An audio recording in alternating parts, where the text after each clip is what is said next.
আসসালামু আলাইকুম ওৰহমতুল্লাহি ওয়াবাৰকাতুহ। আমি যেন কোনো মুমিন ভাইৰ বা মুছলমান ভাইৰ হক কাঢ়ি লয় সেইটোত যেন মিছা কচম নেখাওঁ।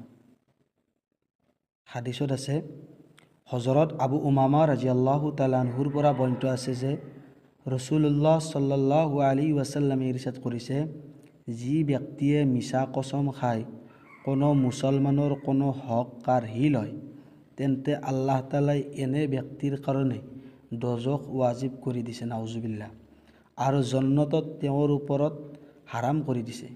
এজন ব্যক্তিয়ে সুধিলে, ইয়া ৰাসূলুল্লাহ সাল্লাল্লাহু আলাইহি ওয়াসাল্লাম, যদি সেয়া কোনো সাধাৰণ কথা হয় তেতিয়াও কি এই শাস্তিয়ে হ'ব?